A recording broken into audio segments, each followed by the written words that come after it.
Bismillah ar-Rahman ar-Rahim. Assalamu alaikum and welcome back to another episode on the After Maghrib Podcast. If you missed out on last week's episode, please do me a favor, go back, tune in and embrace the episode we had with Sheikh Radhawi, where we discussed alongside my amazing co-host Ahmed Gokul how to mend broken hearts with Allah subhanahu wa ta'ala.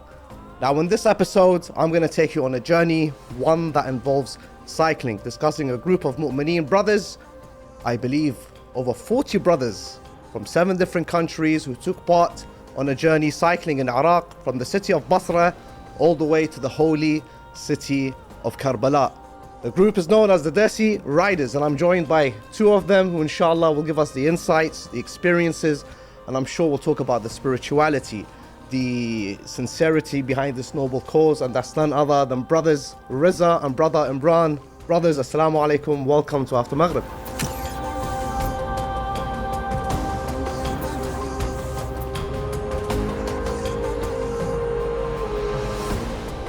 Wa alaikum salam. Thank you very much for having us here. Thank you for being here. Just, walking into the studio, I saw 2 bikes outside and I'm already excited to go pedaling. And inshallah, we're gonna, go over so much points. I have so much questions, by the way, because, as I grew up, I loved cycling. And I'll probably share a story later on about my personal stories with cycling. But I do want to understand something, inshallah, before we delve into the questions I've prepared for today, is that you partnered with the Lady Fatima Trust and you decided, I'm going to take on this opportunity. I'm going to help empower women towards a campaign known as Mother Nomics, if I'm not mistaken. But why go there? Like, what's the whole reason behind it? You could have cycled in London, you could have cycled in New York, you could have went, I don't know, down to Portugal, Spain, enjoyed the south of France. But you said, no, I'm going to go to Iraq. I'm going to go on this noble journey, take part in this noble cause. What made you go? I guess the short answer is we did all that. Yeah. And we wanted a bigger challenge. We wanted to do something epic. So I'm just going to rewind. I'll rewind back almost 10 years. 10 years ago, 3 of us went on a bike ride. It was to Wales. Okay. We loved it. Following year, it turned to 6. And then as the years went on, the group got bigger and bigger. I think 3 years ago, 4 years ago, we did a Spain to Morocco. And that was 15 of us. That was when I got the group together, the main group together. So let's just go and do something, what we called epic. We wanted to do some epic ride. So to answer your question, why not go to Brighton? Why not go to Bournemouth? Why not go to Regent's Park? That's not epic. We want epic. So our first sort of major ride with the 15 people was from Spain to Morocco. So imagine that you're in Spain, in one continent, and you cycle to another continent. It sounds great, but it's only a little bit of, the distance is very small, right? So you go from Europe to Europe North to Africa. Yeah. Europe to Africa. It sounds amazing.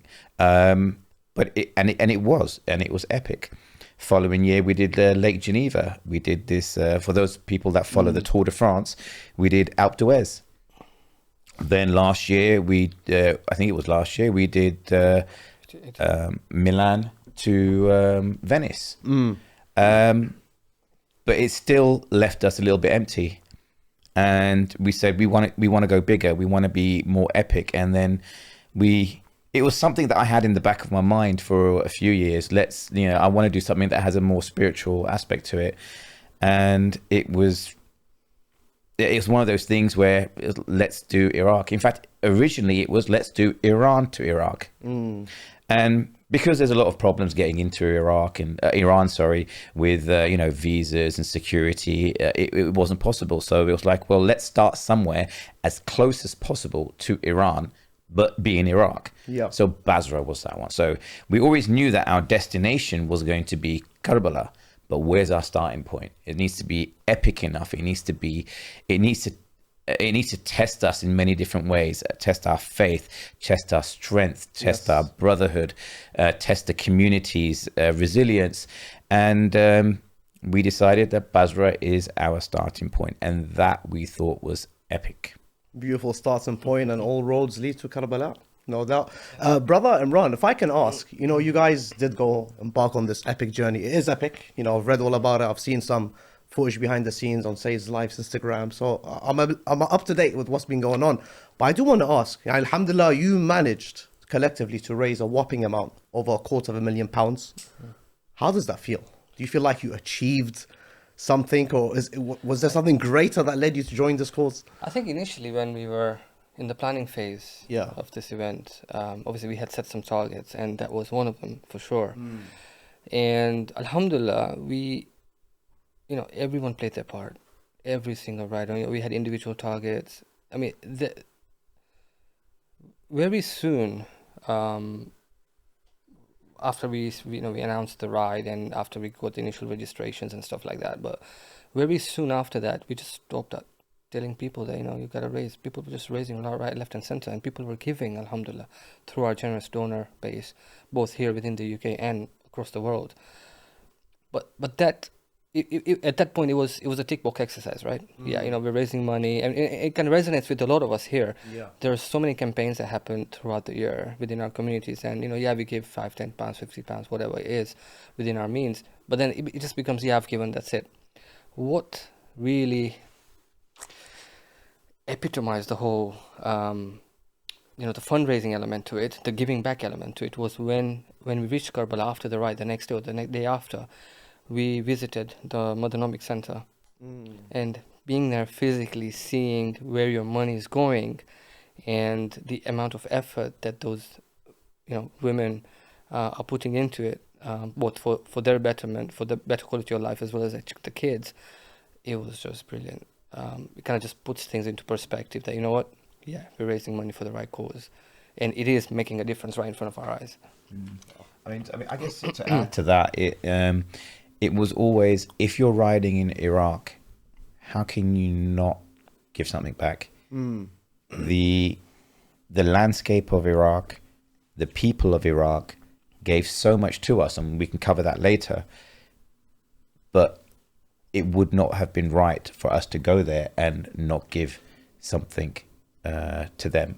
And I consider this a very small thing that we did. Yeah. I mean, the 45 of us, we rode our bikes. We love riding our bikes. We do it. We did it the other day. We do it on the weekends. And comfortably we'll ride 60, 70, 80 miles a day because we enjoy it. The hard thing is what the ladies and the mothers and the daughters of Mother Nomics do. Yeah. They live the life. We're here back in the UK with our first world problems. They're there. Where's my next meal? How, can my child get into school? Is there a shelter over their heads? So it was a no-brainer. You have to give back. And, Iraq is something that is really close to all of our hearts. I mean, I'm not from Iraq, I'm from India. But generally, Iraq is something that is like really, really close to our hearts for many reasons. But you know what, the other thing that really kind of opened my eyes on a little bit was the fact that between us, we knew that we were going to go there. We were raising money for Mother Nomics, etc. Right? Yeah. Within our circles, we knew what we were doing, what we were raising funds for, and how we were going to hopefully make a difference. But for the vast majority of the population, whilst we were there, from all the way from Basra to Samawah, Samawah, Nasiriyah, Najaf, and Karbala, the random Joe on the road, they didn't have an idea why we were there, what we were doing. They were just seeing a bunch of cyclists riding with Imam Hussein's flag, right? So I think that signifies that this is a kafila that's going to Imam Hussein, right? To Karbala. Yeah. The generosity of the Iraqi people, and keep in mind, this was not during Arbaeen. We went complete off season during Shaban. The Mokib structures were there, but there was no activity happening there at all. But despite all of that, the people were just giving. The hospitality, the accommodation, any need we had along the way, alhamdulillah, they were there. Alhamdulillah, may Allah, protect the people of Iraq. We've, I'm Iraqi myself, I'm not being biased, but from the many visits we've been on ziyarah, from the friends I've been with ziyarah groups we've gone to, and people that come back, they always speak about the hospitality of the Iraqi people. May Allah bless them and protect them. You mentioned you rode with, the flag of Ya Hussein, and here you are riding bikes from Basra to Karbala. Normally we're used to people walking from Najaf to Karbala. So it seems like a cop-out, doesn't it? Let me set the scene for you, right? So here you've got a massive peloton of riders, right? You've got 45 riders in twos. So you've got a massive line. Okay. You've got 20 rows of riders, two each. You've got the lead group in the front, and then two sweepers at the back. and then you've got the two support cars, one at the front, one at the back again, and then you've got a police escort right at the front. Sometimes at the back as well, but mostly at the front to kind of take us through the route, the entire route, checkpoint to checkpoint or whatever it is. And this is what we had. One of the targets that we had set ourselves was, and we do this for all the rides, but especially for this one, because this was not your random trip to Europe, going from one city to the other. This had so many aspects to it. This had obviously physical aspect to it, spiritual, financial, psychological as well. So we were trying to hit a lot of stones, a lot of birds with one stone. Yeah. And what that resulted in was a more importance on how we plan and to ensure that it happens according to how we expect things to happen. But again, to what Rosa said earlier, we were stepping into the unknown because, we have been in Iraq for ziyarat, mostly Najaf, Karbala, and Samra for a day trip or this or that. But this was different. This was absolutely different. I mean, we were in cities you would have never heard of. And planning everything from the UK is difficult. We had a couple of contacts on the ground as well, alhamdulillah, and they turned out great. Yeah. But even then, there were obstacles, there were hardships along the way. There were surprises that came up. But what was one obstacle that stood out? Well, that you feel like, oh no, why did this happen? Do you ever feel that moment? I mean, I want to start off with whenever there is hardship, you're not given hardship that you can't overcome. So, and alhamdulillah, every hardship, there were so many hardships out there. I mean, we smile because we know the backstories. Can I just say one thing? Like, if I think of a hardship right now, I'll say, okay, maybe the tire got punctured. But I don't know that's not a hardship. What was the reality? All right, here we go. All right. So so the brothers that went with us and those people that followed us on Instagram, we have a saying: they will always be Chabaish. Right, so Chabaish is a small town / village on the marshes just outside of Basra. That was our first pit stop. Now, what happened is we got there pretty late at night. After a while, we found our accommodation. GPS sometimes doesn't work in those areas. 45 of us, tired, a little bit sweaty. It was quite warm, hungry. The people there, wonderful. So we stayed in and I'm not sure what the name is, and you'll be able to. It's like a hut. It's like one big room with it's like straw. Yeah. All right, that's definitely Basra. Yeah. So there's a specific name for it. I'm not getting that name right now. So we stayed there, and the people there were wonderful. They gave us food. We all slept in one space. Body heat and gases kept us warm at night. Now, but it was freezing. It was quite cold. Freezing. So then everything was fine until you wanted to go to the bathroom. Oh, yeah. There was no bathroom. There was no. Well, you know what? There was a bathroom, and if you'd open the door would open slowly because it was being held shut by the amount of cobwebs on the other side. Oh my God. So, it wasn't a place where we could we could use. But the guys got together, the guys were fine. Not one complaint. So that's a hardship. On the back end of that hardship, which sort of played into our hands a little bit. So the hardship was, it was a place that we had to stay at. The people were wonderful. The food was actually very nice, but we wanted to get out of that. And what we found when we were leaving Basra, getting 45 riders out. So if you're in on a ziyarah and you go with a kafila and you need to leave at a certain time, getting 45 people out, that's, early in the morning is very difficult. But for some reason in Chabaish, everyone was ready to leave. They were all ready to leave at 7:30 in the morning. It's the cobwebs. Yeah. Cobwebs, or, they had fluid the night before, and that fluid needed to find its way out. So Again, and this is going to knock into another sort of story. So our first stop was only maybe 10, 15 miles off of riding. There's this a little restaurant there, and we all piled in. There's 45 of us piled into that restaurant, queue for the toilet, and and the owner was wonderful. We had like teas, biscuits, and snacks as well to keep us going, and we're there to pay. He's like, no, I don't want payment. Right, so this is the Iraq that I would say the real Iraq. So Iraq during Arbaeen is something else, right? Yeah. It's described as heaven on earth, but every other day of the year, this is the Iraq you see. I have to go with this story. Mm-hmm. So I think it was Samawah. We were leaving Samawah. So the day we left Samawah, and then it was about 11:30, 12 in the afternoon. So very close to Zohar time, and it was believe me, between Chubaish and Nasiriyah, it was just empty lands. We were just riding in the desert, pretty much, almost like that's what it felt like. So off-road biking. No, on the main road. It's a road, but there's nothing. There's nothing No to civilization. the winds, small towns, and there's nothing there. Nothing there.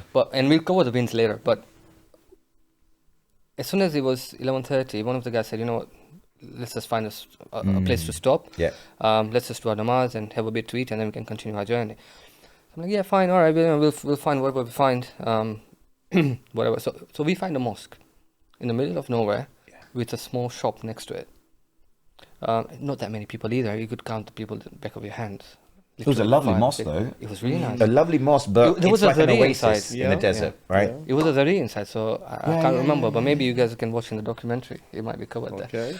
But we stopped there, right? This is a regular stop. Stop there, go to the bathrooms, go pray, and then we sent one of our support cars to go get us food because there was nothing else nearby. But what happened was, as soon as we finished praying, we turned around. So there were people living nearby. They heard about us when we got there. So you're talking about half an hour before that, maybe. Yeah. There were plates of food, massive plates of food behind us, just waiting for us to be, for you to be eaten. And when we talk about massive, we're talking trays of food piled with rice and chicken. And they had like another two of those trays, and then watermelon and fruits as well. This is food that they had brought for themselves to eat. Yeah. But it was given to us, and it was weird. It was enough for all of us as well. It was comfortable. And up to this point, we don't know who gave it to us. We don't know who it was. We never. I never saw them. I never saw them. Wow. It's just no the one food saw them. was So that is. So if you ask me what is Iraq like, Iraq is a place for ziyarat. Iraq is a place where, for Arbaeen, Ashura, it's an amazing place to be. But outside of that, this is what Iraq is. It's amazing. It's beautiful. It's beautiful. Hearing these stories, they're moving. It gives me memories of stories I've heard, experiences I felt myself personally being in Iraq as well. But speaking on this journey, we've started from Basra, we've driven down, we're riding down, heading towards Karbala. I'm sure everyone was tunnel visioned, I think, to reaching the destination. If I'm not mistaken, it took 7 days to reach the final point. And we will get there. We will discuss how it felt, spiritually, emotionally, arriving at Karbala. But I want to ask, this journey that you took, you could have decided to stay home. You want to do a noble cause, you want to give charity, you can simply give money. You can stay with your busy life, your work, but you gave up work, time away from family. You underwent, I think, an immense amount of, I would say, mental fortitude for this, for taking on this challenge. Like, why did you do it? Why did you do it? I mean, I think I think the honest answer I would say is it was a bit selfish. It was for me. In what sense? I wanted to achieve something epic. I wanted to achieve something bigger than what I had done before. And for me, going to see our imams is absolutely amazing. And to couple that with cycling, it compounds it. and then to add the element of raising money for charity, and then doing it with your brothers in the community, I can't think of a better thing to do. I think, as Imran mentioned earlier, it ticked every single box I could imagine. The only one thing it didn't do, which we must thank our families for, is they weren't there with us. Yeah. It would have been wonderful if we'd ridden into Karbala and they were there to greet us. But yeah, you can't have everything. But we ticked so many boxes there, and yeah, I say it's selfish. But out of that selfishness, because my niyat was in the right place of what I wanted to achieve, the path that I wanted to follow, in the sense getting to Karbala, all we did was just throw a puzzle of pieces in the air, and the pieces all landed and the doors all opened in front of us. And all I can say is, we did what we could to plan it, and Allah planned it. We didn't do anything. We just turned up. We just turned up. That's what we did. Well, as we said, I think before the podcast, you do your best and you live to God the rest. Right. And I think you said it, Riza, very beautifully. You alluded to earlier, you hit many birds with one stone, right? So you've ticked off, for example, challenging yourself. You've ticked off spirituality. You've ticked off. I'm gonna be frank with this, because you mentioned, ziyarah, visiting the imams and everything. If it weren't for the imams, would you have taken on this challenge? No. We would probably have done something else, but it wouldn't have meant so much to us. It's like it would have been a guitar with a chord missing or something, a string or chord. I don't know what they call it, a chord, a string. Yeah, it wouldn't have felt right. It wouldn't have felt right if those pieces hadn't been there. Like the Brotherhood, the charity, the ziyarat, the cycling. It just wouldn't have felt right. I think the crowning part of that was arriving in Karbala. And the one thing that often goes unnoticed is both in our culture, in our religion, obviously you have to be at a certain level of religiosity, I guess, right? And that is personal. My religious perfection might be different to yours or different to his, right? There's certain capabilities that we have. It's kind of unique to us. But in addition to that, and to do that, we normally go to mosque. We try and go to mosque every Thursdays, every Fridays for Jummah, Muharram, Ramadan. We fast, do this, do that, and the other, all our religious duties.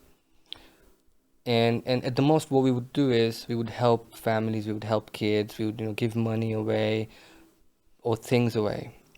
But when you think about life, the most precious element we have is time. And at least as far as I'm personally, time is the most valuable thing I can give to someone. Now, whether that means doing anything for the community, for the people, whether it's Muslim or non-Muslim, I digress. What I'm trying to say is, one of the things we want to highlight to people is that there's more than one way to show to serve very much, right? It doesn't have to be a religious, it doesn't have to be a ziyarah trip. It's not just at the mosque to achieve that spirituality or at mosque. You love cycling, you love football, you love running. Think outside the box. So you can do something at a larger scale via your passion, which is beautiful. And with this, we had our brothers from our other sects as well, who joined us. In the same group. In the same group. So they were with us from start to end. They were with us. That's amazing. Imam Ali, Imam Hussein, and Hazrat Abbas shrines as well, and other outside ziyarats as well. That's beautiful. I think that definitely shows, the strength of unity there. I do want to ask something. Do you feel like this journey was transformative? When you went to Iraq, when you took on this journey, this challenge, completed it, came back home, did life stay the same, or did it change from before you left and came back? What changed, or did it stay the same? I think a lot of things changed. First, I'm sure you encountered, like you met, for example, widows, you met orphans. Like, I'm sure something happened that when you came back, you're like, no, I have to change my life somehow. Yeah, I mean, just to the earlier fundraising point we were talking about, I think off screen, we give, but at times we don't know where it's going, or we start doubting ourselves, regardless of the intentions and the sincerity of the organizations that we give our money to. Being there physically, seeing where the money is going, made a huge difference to me. Just getting that assurance that we should keep giving. Obviously we need to do our due diligence, but at the end of the day, keep giving. The other thing that was transformative was, I think it was Raza alluded to earlier as well. Initially, we were planning this ride as our ride. As a ride, we want to take a bunch of guys to cycle. So cycle was almost at the forefront, and then it was, we're going to go cycle, but then we're going to do ziyarat with it as well as that bonus, and we're going to raise money to make a difference on the ground. I think that scale tipped by the end of it. It was more about whatever we do in life. It's not an individual, it's not a race. If I'm thinking of doing something good, I have to take people with me along the journey. Yeah, that's beautiful. Right? I have to, because that's how you magnify the value. Love for your brother or you love for yourself, and that's it. This is one way of putting it. Yeah, that's amazing, and I think that's so much that I can resonate with myself. It's hard. It's deep. It's for certain moments, like when you see, like you spoke about seeing where your money goes. Like I myself have been, alhamdulillah, blessed to, for example, say, give charity whenever I can, right? There was this one cause where I went to Iraq, and we were able to see like my wife, so I don't want to mention the work she does behind the scenes, but she'd help, for example, an orphan. So sponsor an orphan, if I say it correctly. And I was able to see that person.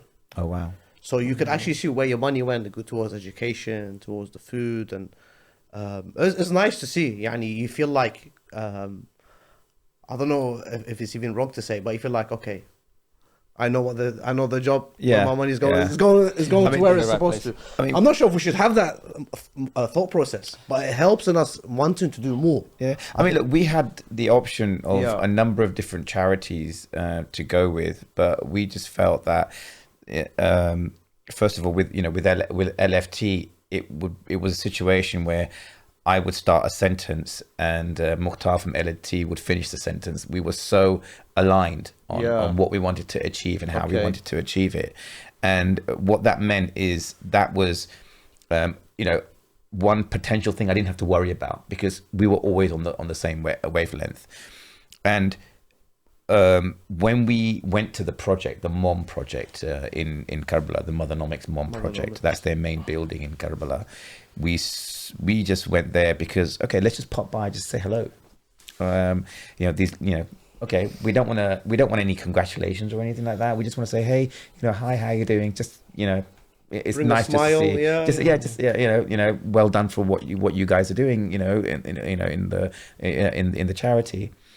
But when we got there, they laid on like cakes and gifts, and bags. It was like, what are you doing? It's like, well, they gave you a big welcome, massive welcome.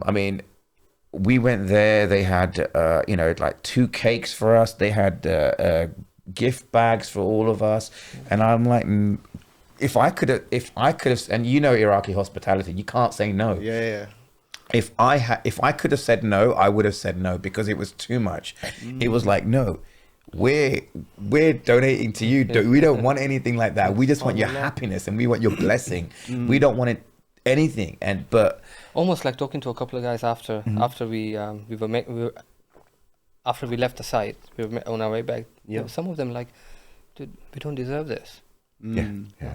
They're more deserving of everything that we can give them rather than the other way around. We are not in a place where we can, obviously we have to accept it. We can't say no, it's rude. But that was, going back to the transformation point. Flipped, right? You get it? Yeah. We're back in our lives now. We're reflecting on something great that we did. But how has our life changed was one of the questions that you asked afterwards. We're using this platform to do more. So, we can talk about it later, but, we've got things in the pipeline as well. We've got the riders coming to us and other people that ride that weren't able to join us. Where are we going next? Because they want to join us. They know that, they have trust in Desi Riders, that we're just a bunch of, 4 guys that just cycle. And one of the things that we did is we did not put ourselves above anyone else. If we stayed in a room and the room didn't have a toilet, then our room didn't have a toilet. It wasn't like we had the room with the toilet and they didn't have the room with the toilet. If they, whatever food they ate, we ate. Here's a story. Here's a story for you. So in where were we? We went to the army accommodation. Oh yeah. What place was it? Was it? Yeah. No, it wasn't. It was after Samawah. No, it was Samawah. To the army? Did you say? Yeah. So hear this out, right? So Samawah. Yeah. You go on. You say. So that's it. Okay. Yeah, so again, hardship. You have hardship. You get a problem. A door opens somewhere else. We went to a hotel in. It was Samawah, wasn't it? Samawah. Yeah. Samawah. Yeah. So Samawah. Yeah. So it's maybe 2 stops before Najaf. And there's an interesting fact about Samawah. I think it was the first place on earth where ink was used to write, something like that. I wouldn't know. Sorry. I think something like that. But anyway, We're testing you now. Yeah. Don't get worried. Not supposed to be an exam. It's an interview. one way. One way.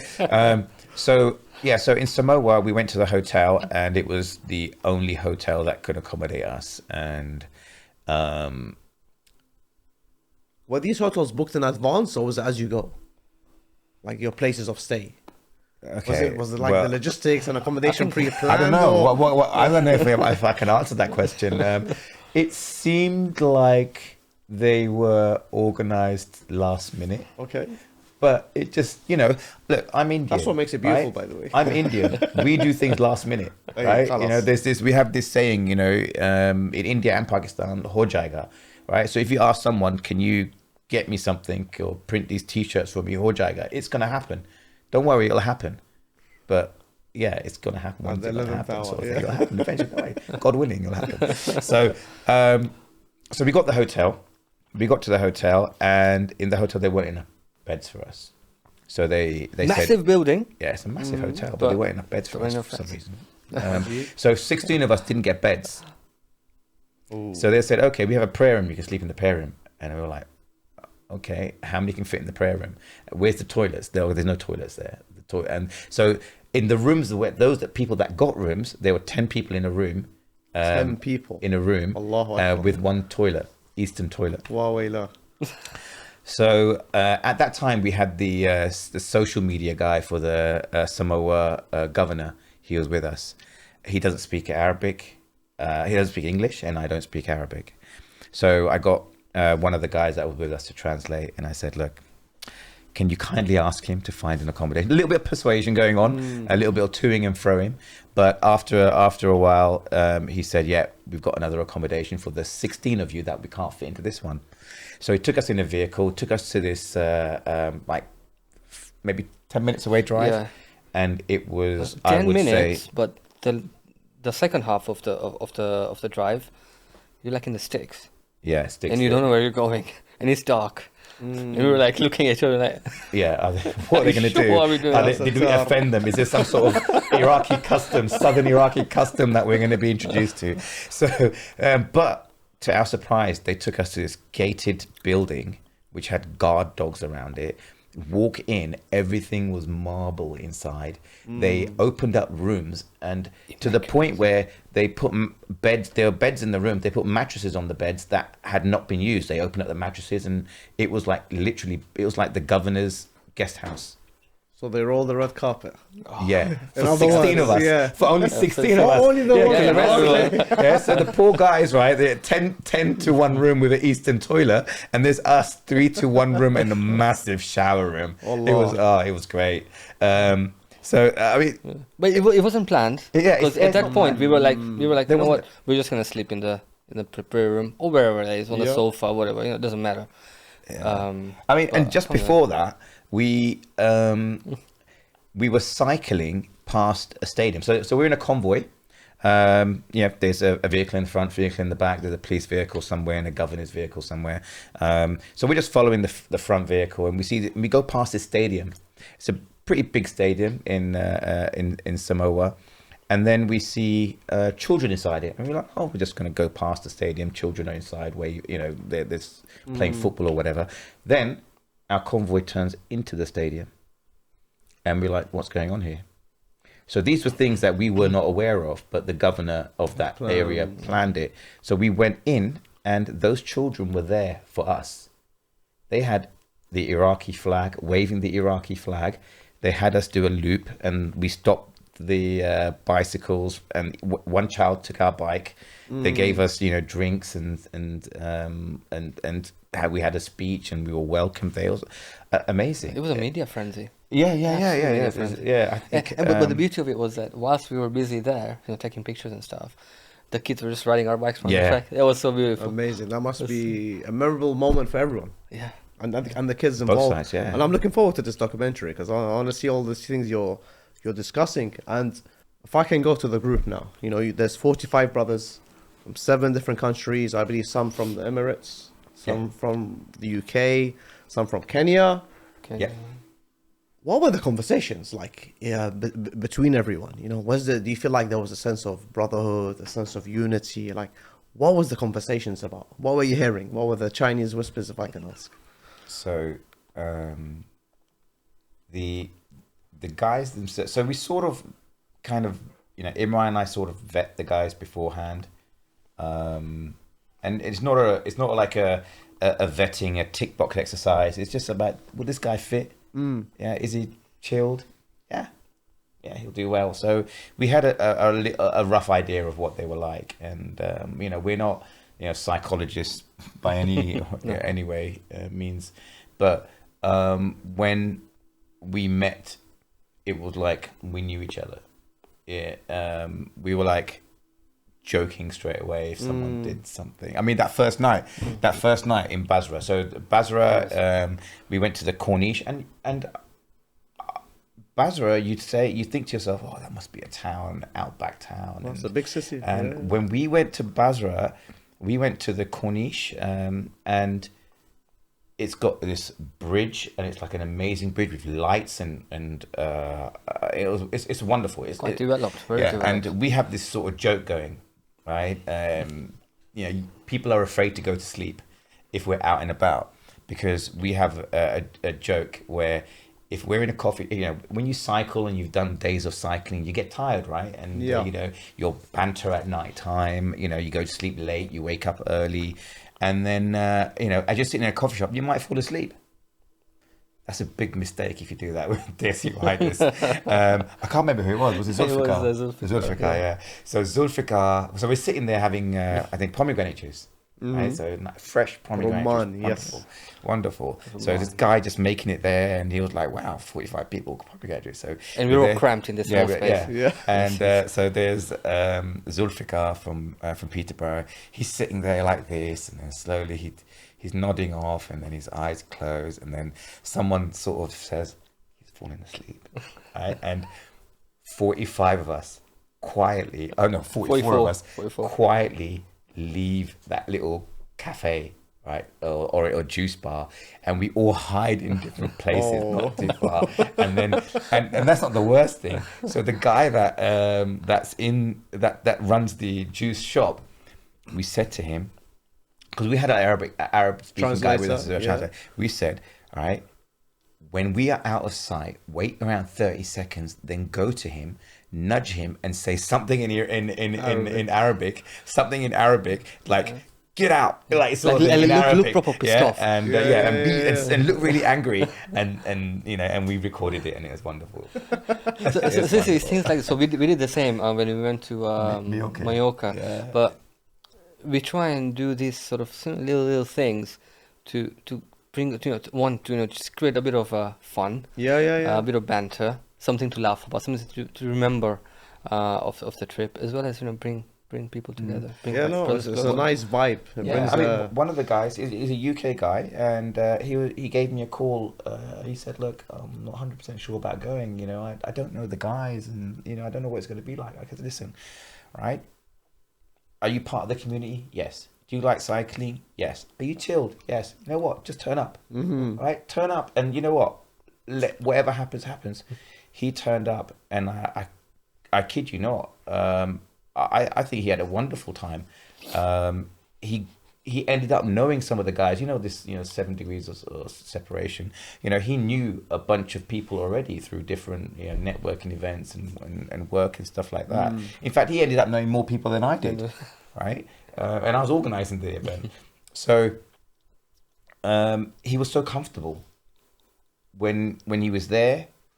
It was like he was mixing, like he knew everyone, the guys in Canada, the guys from Tanzania and Singapore and all that, all absolutely. Even the 2 guys that joined us from Basra. Yeah. Tell him the story. Yeah. Oh. Iraqis. Oh Yeah. yeah. Okay. Oh gosh, yeah. Yeah. So Ibrahim and Muhammad, right? Muhammad. Ibrahim and Muhammad. And I'm not sure which one was which, right? I'm not sure which one was which. They both look alike. They're both. I thought they were cousins. Yeah, But, they might but be. their story is amazing. Yeah, it's And they The- went the all way the they way with landed. you to Karbala. they weren't planning Do the it. preamble first. So Tell him the full story. So that time where so straight after Zulfikar Yeah. fell asleep and he got rudely woken up, right? We were like, choke. How was his reaction? He actually was asleep, so I think he was a little bit shocked. I don't think that's going to make it in the I think it was a bit documentary. dazed. Like, we're not going to do that to him. At least we're not going to put it in the documentary. Yeah, we can only talk about it. So but he knew that. Yeah, okay. Yeah. Look, if I'm going to nod off, it's going to happen to me. Because it was Right. his buddy in Mallorca, wasn't he? Yeah, Ash. Was it Ash? No. No, it was Ash. Ash in Was it? Malaga. Was it not more here? Yeah, me and Oh, Mallorca's Ash. So after Juice Gate, we'll call it, right? We'll call it Juice Juice Gate. So after Juice Gate, we just crossed the street and we see 2 guys on road bikes. We're like, wow, we're not expecting to see anyone on road bikes. Dressed We're as cyclists as well. We're the cyclists over here, right? So there's 2 guys over here. I mean, I think 18, 19 years old, I think. So one of them spoke English. We said, hey, you guys cycle? And they go, yeah. And he goes, well, we're cyclists as well. We're here to cycle from Basra to Karbala. And one of the guys, I can't remember which one, Muhammad, I think it was. He was like, I actually was supposed to go on a trip with my friends, but my dad said no. So so my friend Ibrahim said, let's just go for a bike ride at the Corniche, right? I'm just going to cheer you up. Let's go. And then he bumped into us and we said, why don't you join us? And he was like, whoa, right? No, something's not right. Yeah. These foreigners have come over and they're saying, join me, just randomly join me on a 6-7 day expedition to Yes. Karbala. It sounds great, but there's got to be something wrong with it, right? So we said, look, this is the hotel that we're at. Go speak to your dad.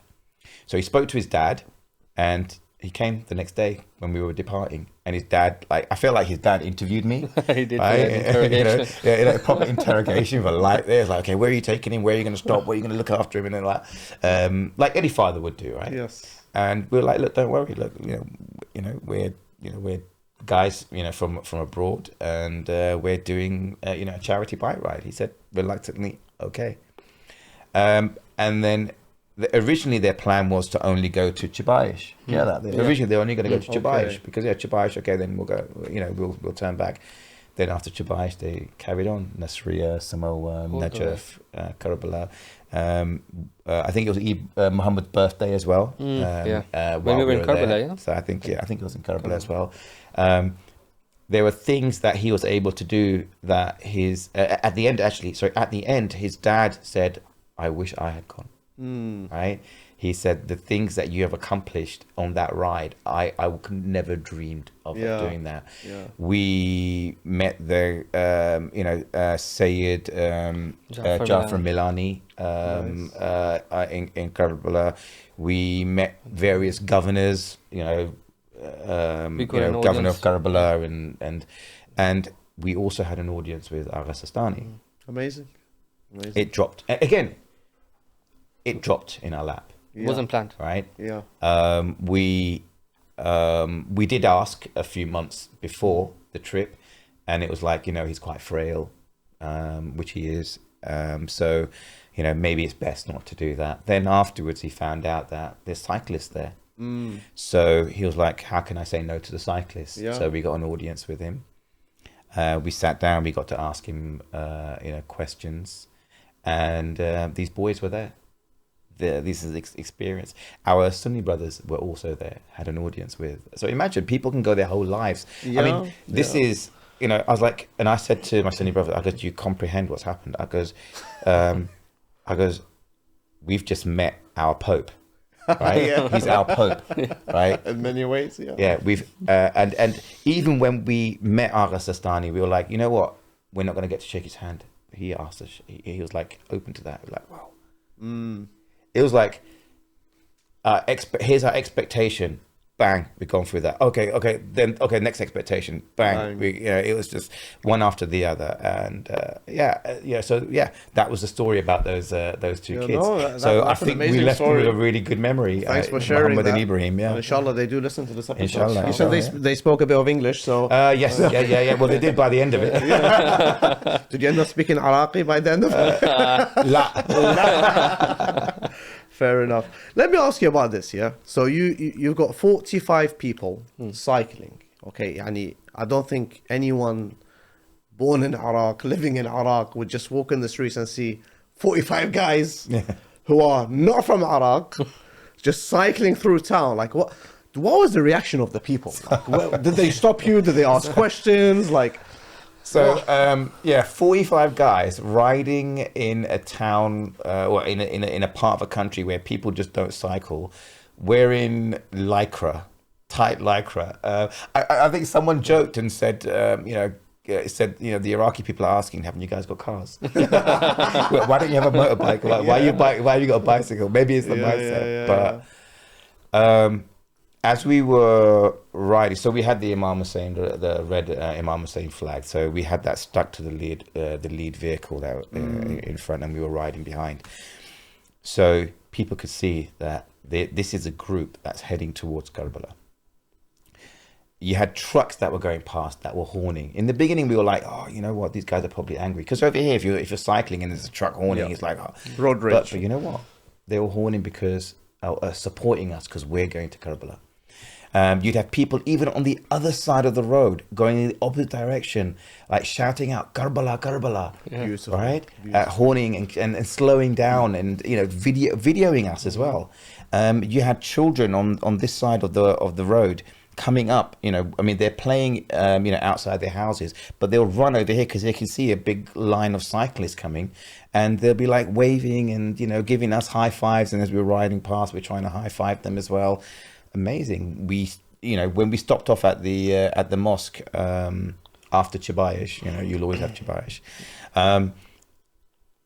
We bought a whole load of sweets because we were like, you know what? It's not good enough to give a high five to them. We want to give them a few sweets. Yeah. But we had a dentist with us as well. Oh, that dentist, we shall remain nameless. He goes, don't give them sweets. Right? He goes, don't give them sweets. What are you doing? Don't give them sweets. But we gave them sweets. So those boys. I like to think that the boys had a great experience, and this is one of the the honors that we had. Like I said, so many positive things have happened, the Iraqi people that we met, the Iraqi people that we passed, the fact that we're going on our way to Karbala and people, waving at us, it's truly humbling. I mean, there were lots of cameras there as well. So when we stopped off at certain places, I think some of the governors took the advantage of having their media teams there, and you've Iraqis made it. love this, by the way. They love to film and interview. They were there, like 2 cameras in our face and stuff like that, and you've made this, like a bit of tongue in cheek, right? We have this joke. You've made it when your interview has been dubbed in Arabic. so there's us, we're talking, and then next thing you know, it's like, whoa, that's not my voice. So there's interviews there with that with our faces and our lips, but it's in Arabic. Fair enough. I don't know what I said then. No, fair enough. No, that's good. Can I ask as well? I'm sure you came across so much different emotions throughout this journey, different levels of spirituality, different levels of, let's say, fatigue as well. I'm sure there was tiredness and you needed rest. Was there a specific encounter that you would say left an impression on you before you reached? I don't want to talk about the city of Karbala now. I just want to talk about, you've arrived to Iraq, you've passed all these cities, you've gone through these different towns, you've met all these different people, and just before you get to the holy city of Karbala, was there like a specific encounter you had, perhaps a local or yourselves, between, you know, the friends in the group, that left an impression on you? And I think from the both of you, I can get an answer. I think we had, yeah. I think you want to go first. Impression from the riders or from the local?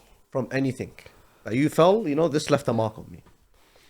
I think it was Chubaish, to be honest. All goes back there. I said left a mental mark on him. I said just thought I said all roads lead to Karabala. It's Chubaish, the other way. No, because that was, I think it encapsulated the true essence of sacrifice and of tolerance and of brotherhood. Well, we even had a couple of guys share a blanket because we were in one short, but that's beside the point. You know the other challenges that we covered earlier. It's just that mental fortitude as well. You know, from having to bear with substandard sanitary facilities or the lack of, having to, you know, sacrifice their space, and you're just living in one massive hole, having to wake up 5 a.m. at, I think it was sub-zero temperatures, I swear, and we didn't even have the clothes for it because we weren't expecting that temperature going out. The only way to keep warm is to ride fast. Yeah, that's the only way to keep warm. You know, doing wudu and coming back. So then that in itself, I think, especially having gone through on day 2, made us all a lot more closer and stronger to the event. But I think close to that were those 2 days from Samawah and from Nasiriyah. From a physical perspective, having to ride in those massive, crazy 20-mile-an-hour headwinds with nothing on sight. And I mean, to put that in perspective, if the wind in the UK, if we're riding in the UK and the wind is more than 12, 13 miles an hour, we don't ride. It's a non-ride day. But now we're talking about 20-mile-an-hour headwinds. So you're going straight, but it feels like you're going up a hill. Got you. And everyone's got to do that because we've only got a certain number of spaces in our support vehicles. So yeah. And hours in a day as well, because we had to pace ourselves so that we make sure we get to the next city in good time, so that folks can rest, recover for the next day.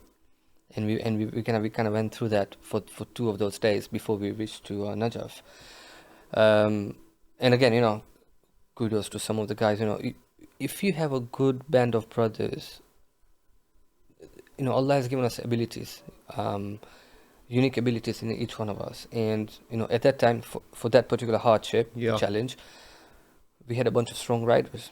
They were right at the front, getting battered by the wind, helping us all, you know, the whole kafla to kind of amazing. You know, when you're here discussing the wind, I can just imagine like the crosswinds of the planes trying to land. So I don't know if that's something similar. To what you're trying to see those videos of those planes sort of going off to the side. That was like us cycling off the side of the road.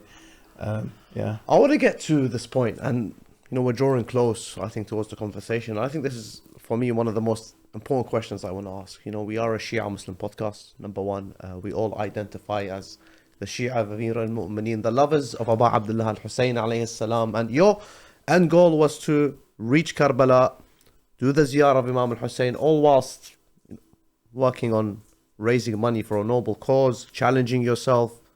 But once you reached Karbala, and I think if both of you can share together, if you want, or separately, in answering the question is, okay, now I've reached Karbala, I've reached the holy city of Abu Abdullah al-Hussein, where Abul Fadl Abbas is, I hear Musa'ib year after year. Like, firstly, what was going through your mind?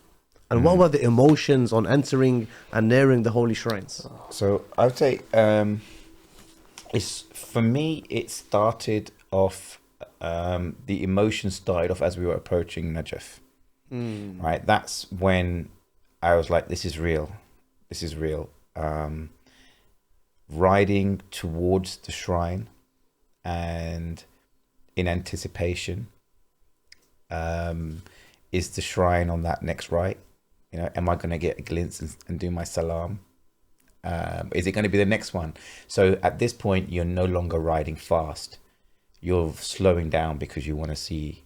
Take it all in. Real slow. Really, really emotional. We arrived at Najaf, and for us. It was a mini achievement. We met a mini objective, right? We the first major ziyarah en route, and we were on the steps of the hotel, and we were like, yeah, we've done well. And then once we're there, once the bike ride is over, you showered up, it's ziyarah mode.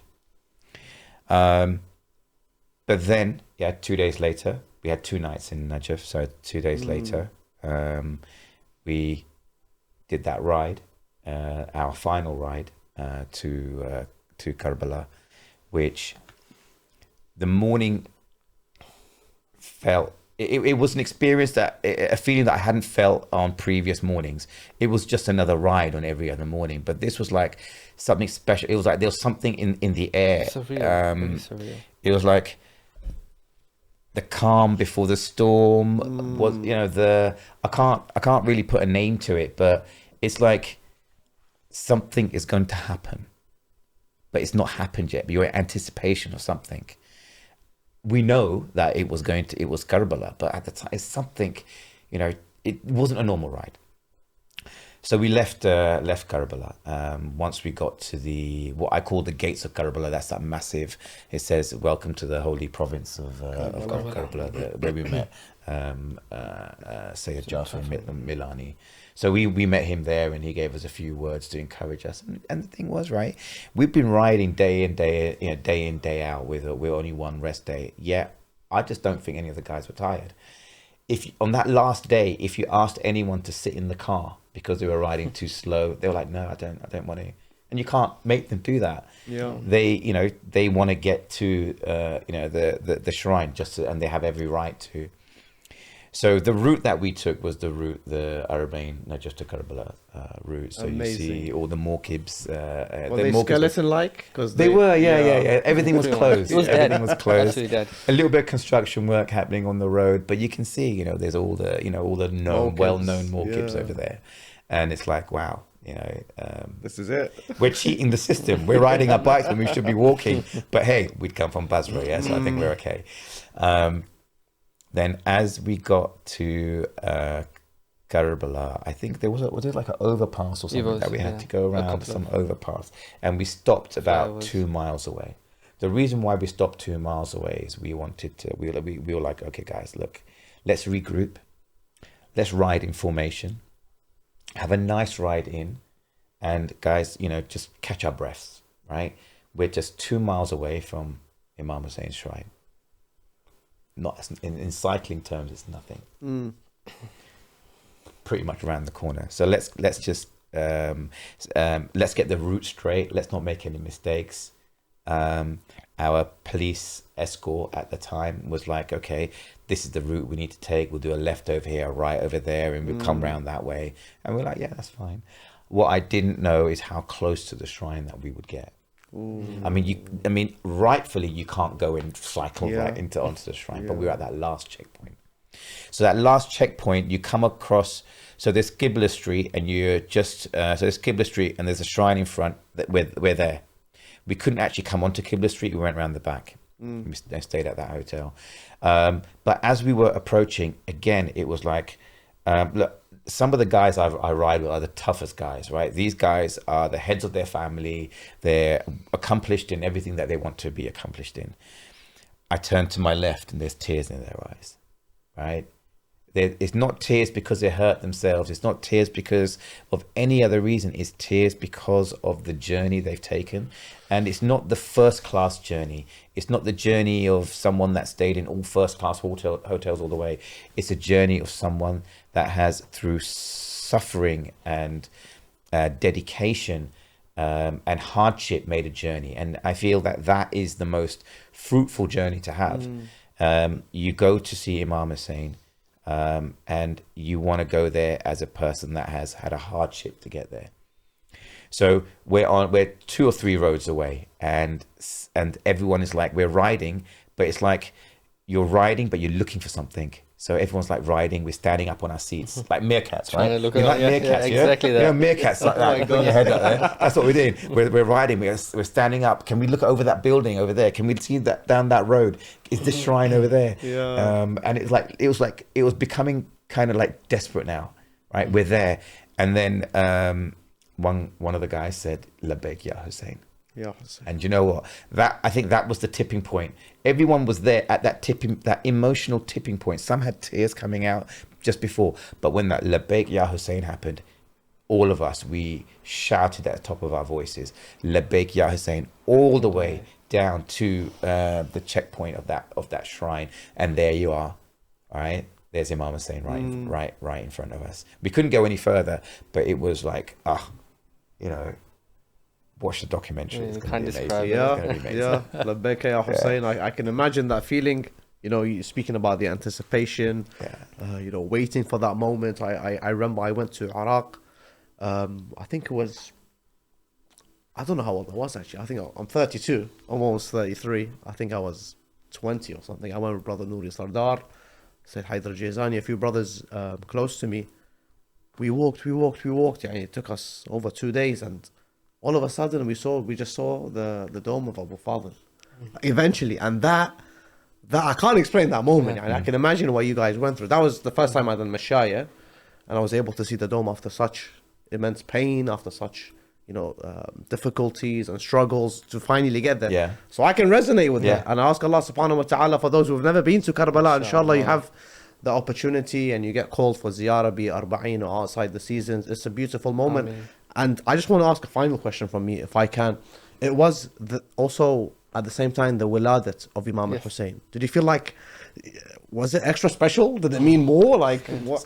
Because normally people go ziyarah to commemorate the martyrdom of Imam Hussein, but now you've gone for his celebration, if one can say, for his Mawlid. How did that feel? Yeah, so we actually planned it to arrive on that day. So, So when we were planning dates, when to go, how to go, what to do. So this was something that no one had ever done before, both in terms of not only cycling in Iraq, but for us riders, 45 of us, maybe apart from a couple of them, maybe if that, no one really had ridden those crazy miles day in, day out, consecutively, right? So when we looked at it on paper, it looked like a mammoth challenge.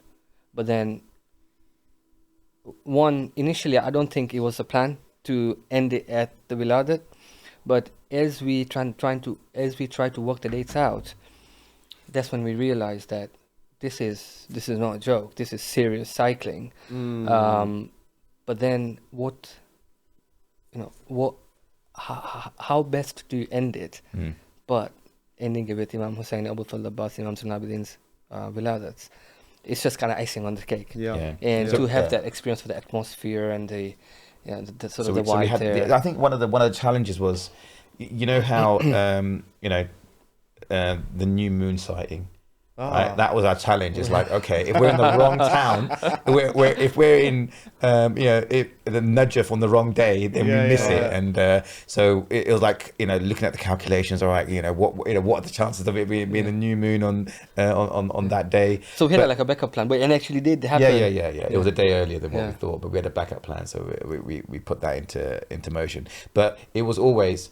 Imam Hussein's Wiladat is the day that we're going to ride into Karabala, and we're working our way back from there. So the date that we all arrived was based on the date that we were going to arrive in Karabala. So the date that we arrived in Basra was based upon that. Everything was around that date, just like pretty much everything we do anyway. It revolves around our imams and the Imam Hussein Islam. And why shouldn't our cycling be the same? So that was the plan. And I'm pleased to say there was some guys in the community that ordinarily wouldn't have gone on ziyarat. They did their ziyarat. So for some, this was the first time. Wow. Yeah. There was our Sunni brothers, right? Our Sunni brothers that wouldn't normally have had the opportunity to. I like to think that we facilitated that. There's so many stories out there, and I feel that what this ride was one of unity as well. So we are Shia and this is like a contrast that I want to sort of put out there is one of the mosques that we went to, one of the Sunni brothers, he was like, this is the first time I prayed the Shia way, he said. And I said, okay, that's fine, but And you know what? The first time he stepped into Imam Ali's haram, we were praying together. His tears coming down his eyes. Amazing. And he didn't know. Obviously, he knew probably what he knew from what he was taught. But Well, not like us. no. Yeah, I mean, yeah. you can't have tears coming down your eyes. Yeah. yeah, When you're I in think that it's position, the it's amazing. tolerance. That's tawfiq from Allah Azza wa Jalla. 100%. and the tolerance that people have, because he said that this is the first time I prayed the Shia way, and I said to him, this is a country that you can pray any way you want, right? And you're allowed to pray any way you want, right? People will come and look at you because they're intrigued in you, not because they think you're doing anything wrong. Everyone has their place, right? You're not going to be told that you're wrong in what you do. The fact that you're here speaks volumes. And then I said, make yourself useful. I gave him a bag of sweets, right? Again, the dentist didn't like it, right? He knows who he is. He knows who he is. So another bag. So we went through so many bags of sweets. It's unbelievable, so I gave him a bag of sweets, and he was handing those sweets out, and he was like a kid himself handing out those sweets. I think a second or third day in Karabala, we got some more sweets, and we went to Ben Haramain. And so this is I think the total contrast. When you go at a sad moment and a happy moment. Yeah. There are people cutting cakes for each of the Wiladas. Every day there's someone cutting a cake. You can just join in and grab a piece of cake.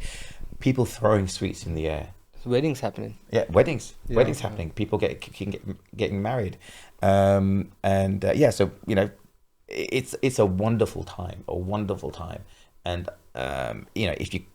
I guess I would say you can't get there for the death anniversary. Why not the birth? Why not the Wiladat? Ahsant. Beautiful conversation. I really enjoyed Loved it. the discussion we've had today. I would like to thank you both, Brother Riza, Thank you Brother very much. Imran. Thank you Thank you for for hosting sharing us. your experiences, and I think motivating me. Maybe I'll go cycling one day from Basra to Karbala. So you heard it here first. So I'm not gonna say too much to my joints. Well, maybe what you can do is join us on our next ride. So this is phase 1 of what we call our 14 Masumeen journey. Beautiful. All right, so you can probably know where it's going to go, right? Yeah, This is the 14 Masumeen journey. Phase 1 was Karbala. Phase 2 is Iran, and then phase 3 will be Saudi, inshallah. Inshallah. Yeah. So there's plenty of scope there to join us in one of those rides. And not Amazing. just for you, but for your viewers as well. Ahsant. So what's our Instagram? Yeah, so Now's the shout out time. I'm guessing I can shout out. Yeah. So if you better follow us. us on our handle on Instagram is at Desi Riders UK. You'll find all sort of media contents, including some reels and footages from our recent trip. So you can spoil yourselves a little bit there, but I wouldn't spoil myself too much because our documentary is releasing soon in the next month or two, inshallah. And it will be aired on Al-Bayt TV as well, so keep an eye out for that. Ahsant, keep an eye for that. Indeed, brothers and sisters, I really hope you enjoyed today's episode, and I know I did, and I'm sure you'll agree with me. It's been a beneficial, eye-opening one, and one that is very different to our normal conversation we have here on the podcast. So it was nice to be extremely light-hearted for once over a long period of time. Inshallah, you enjoyed the episode. Please hit that subscribe button so we can grow this platform together. Visit aftermaghrib.com, purchase our merch, support our work, become a monthly partner. See you again next week. Wassalamu alaikum wa rahmatullahi wa barakatuh.